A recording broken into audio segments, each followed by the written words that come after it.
All right, Barrett. SEC Media Days, we get, as a media group, we get a ton of stuff wrong every single year. It's just part of the business. In your opinion, what is it that we've gotten wrong? What are we missing about 2024 SEC football? Ole Miss is not just a team that can get to the playoff, it's a team that can actually win the playoff. Offense all over the place, but that defense will get after you. The addition of Walter Nolan in the middle of that defense is going to be huge. I always said, defense doesn't win championships, just enough defense wins championships, and they're going to have more than enough. They might not win it, but they can absolutely be one of the teams who can win it, and that's different than just getting into the 12-team playoff. Do you think the Texas and Oklahoma narrative that they're not ready? Like, I think they're very good programs. I think they can win. I don't know if it's going to happen right away, but do you have a sense of how good these two programs could be in year one? Texas, I think, could win the SEC. I think Texas is going to be a national championship caliber team.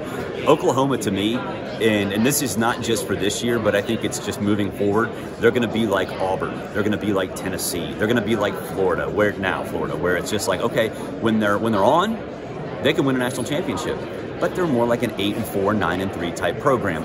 Oklahoma fans and Oklahoma media hate to hear that. They think they're the greatest things since sliced bread because they've had success against Texas. But things have changed in Austin, and things really haven't changed in Norman. Who overachieves? Like, who's the team?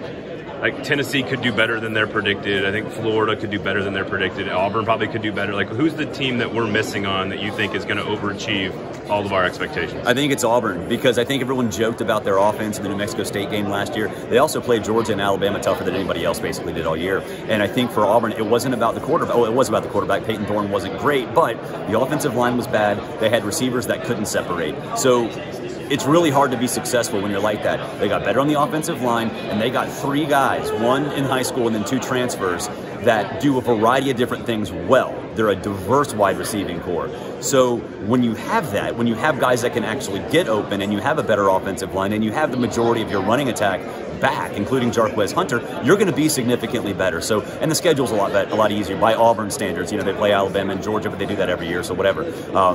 They're going to be significantly better offensively because they made a couple of minor adjustments.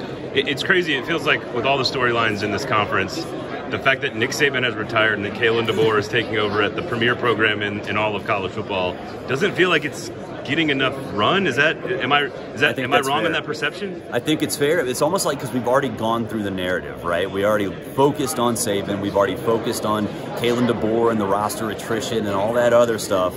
And I think not all of us, but I think a lot of folks around the country, not just, you know, us who pay attention to this on an hour-by-hour basis, but just casual fans, are in the mode of, okay, let's just see it now. We've gone through all of it. The surprise is gone. The newness is not necessarily worn off, but we haven't seen it. So it's a long off season.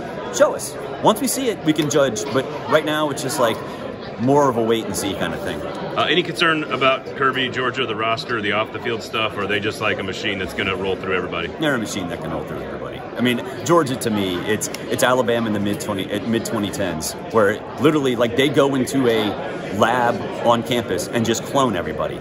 So, like, one leaves, the same guy comes in. So no concern with them. And the off-the-field stuff, they're speeding tickets. Kirby said at Media Days that they don't suspend players as much anymore. They find them through their collective, which I think is very, very cool, and something that I think has been whispered about, but it was very interesting to see him say that. And I think that will be more effective than just having players miss a half or a full game. Who's the pick at the end of the week for your ballot? Is it Georgia, Alabama, Georgia, Texas? Georgia, Texas. I think it's Georgia over Texas. I think they split those 2 games. I think Georgia actually loses in Austin in the regular season, but gets revenge in Atlanta.